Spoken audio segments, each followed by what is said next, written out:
Ben Shapiro, you're followed by millions of people online and on social media. You're one of the biggest names in American conservatism. What is it you think you're tapping into? Well, I think that there are a couple of things. One, there is actually a hunger for different ideas. The monolithic nature of the United States media is pretty evident in terms of its politics. People tend to agree on essentially the liberal point of view and increasingly a radical leftist point of view in the media.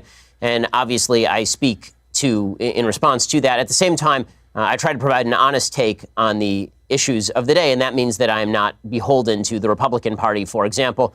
It means that I am going to speak out whenever I think that a principle is being violated, just no matter who is doing the violation. You worked for the right-wing Breitbart website, but you left over its support for Donald Trump. And I think you said you'd never vote for Mr. Trump. Why is that?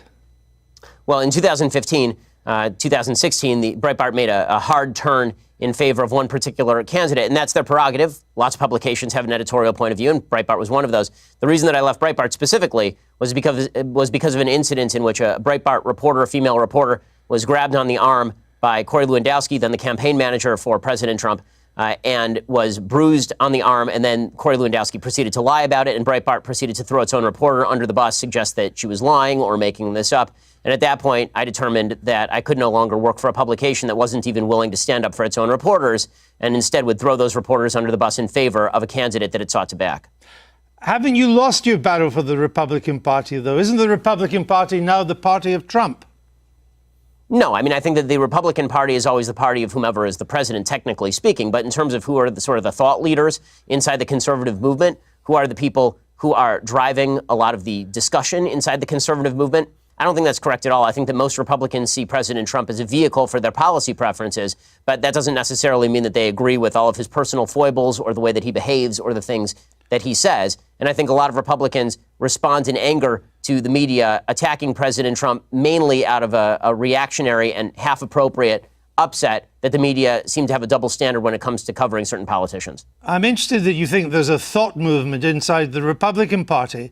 I mean, haven't the conservatives run out of ideas in America? All the new policies, the Medicare for all, $15 minimum wage, the Green New Deal, they're all coming from the left, and they're popular. Well, frankly, I'm confused by the idea that any of those are particularly new ideas. I mean, most of those ideas have been around since Franklin Delano Roosevelt at the very earliest, or at the very latest, rather. Some of them go all the way back to Woodrow Wilson.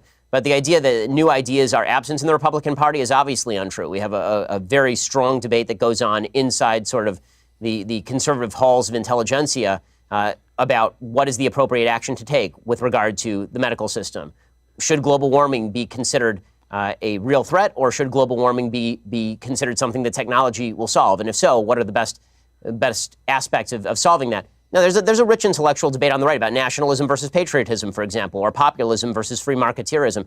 That debate is happening on the right to sort of suggest that the right in America is bereft of ideas, but the left is full of ideas. Number one, not all ideas are good ideas. I mean, AOC is pretty good evidence of that. I'm a big fan of some old ideas myself that I think are pretty good. But beyond that, I think that it is intellectual sneering of the highest order to suggest that only the left has new and decent ideas.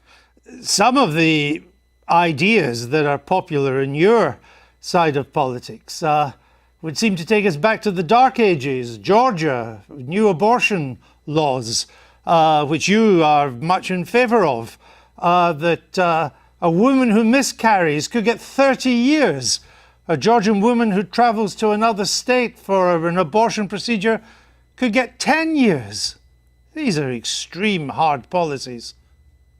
Well, okay, a couple of things. One, I'm not sure. I mean, frankly, I don't know whether are you an objective journalist or are you an opinion journalist? I'm a journalist that asks questions. Okay, so you're a supposedly objective journalist calling policies with which you disagree barbaric and suggesting only one side of the political aisle has ideas. So I just want to point out that I wish you would at least be honest in your own biases. Mr. Shapiro, I know that broadcasting in America is now so polarized that on one program you only have the left and another one you just have the right. My job is to question those who have strong views and put an alternative to them. If you were an anti-abortion person, I would be putting pro-abortion questions to you, but you are really. Would you call the pro-choice person. position? So why don't you let me just ask you answer this. my question, Sir? I'm happy to answer your question. Please answer this one. Would you suggest that a late-term abortion is brutal?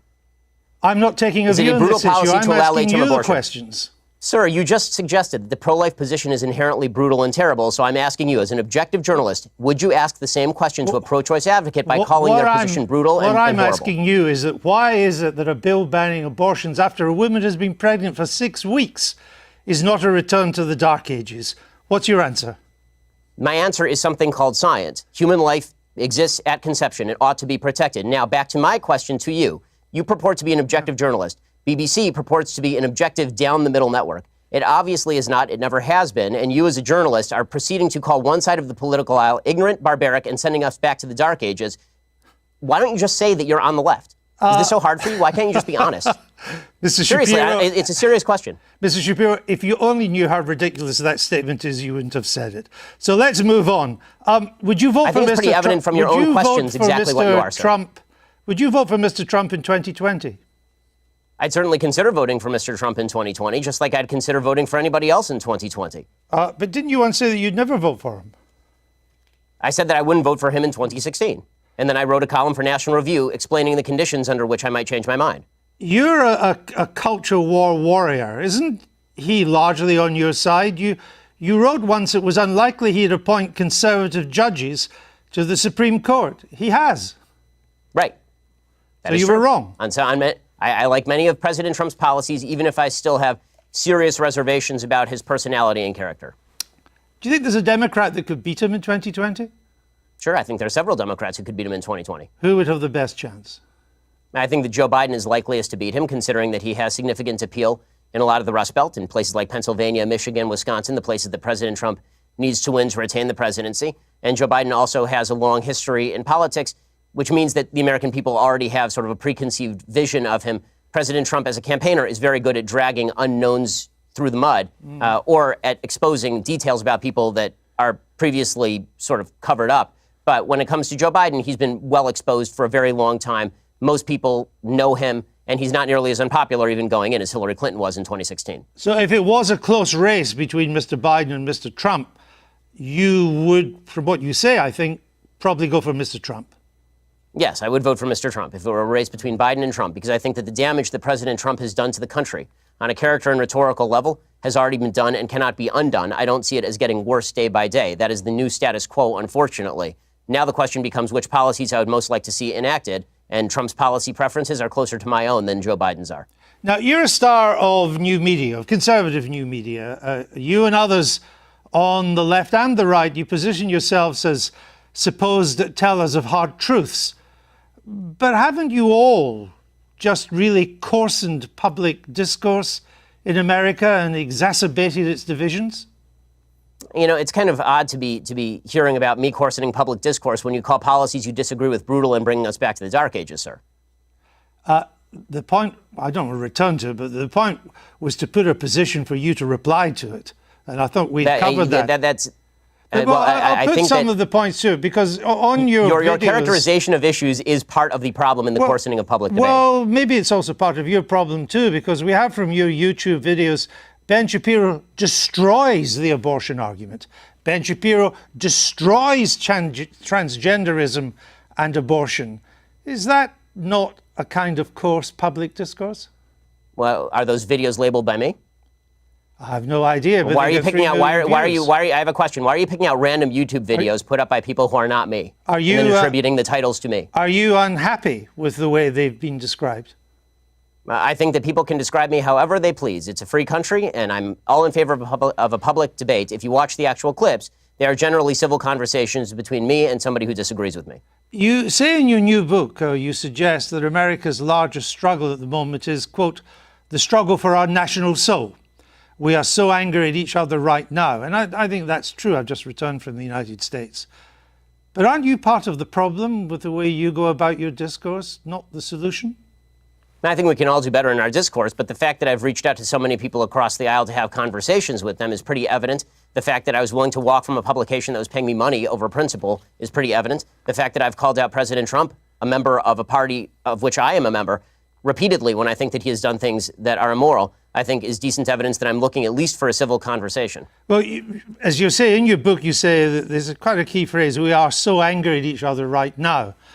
But as I say, aren't you part of that anger? Aren't you encouraging that anger? For example, you described Mr. Obama's State of the Union address in 2012 as fascist mentality in action. Well, I think that if you want to argue with the characterization, then we can talk about what exactly his State of the Union address said. Is it charged language in politics? Sure. The problem that I have is not with charged language in politics, which I'm generally in favor of. I like a robust public debate and a very loud and spirited public debate. I have no problem with that whatsoever. What I'm talking about is the assumption that people with whom we disagree politically are inherently of bad character or, in your words, want to bring us back to the dark ages. But again, it was your description of the State of the Union address in 2012 as fascist.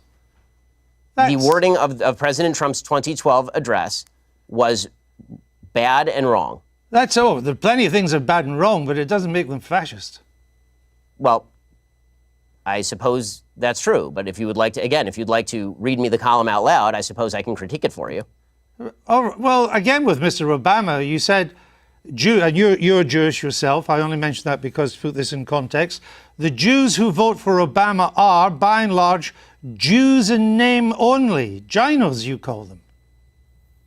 My statement was based on the fact that Jews in the United States, as an ethnic group, are largely irreligious, which is true by every single poll. Jews are the most irreligious group in the United States. As an Orthodox Jew who actually takes Judaism seriously, the point that I am making is that most Jews who are ethnically Jewish are not religiously Jewish in any context. No. The point you were making is that Jews who vote for Obama are Jews in name only. I said that, yes, that is correct, that Jews who voted for Barack Obama, a progenitor of the Iran deal, a person who was cracking down on religious liberty, a person who spent much of his career as president of the United States attempting to deprive Israel of the necessities to defend itself, that people, Jews who voted for President Obama, by and large, cared about Judaism far less than they did about other priorities. Did you say they should turn their badge in as a Jew?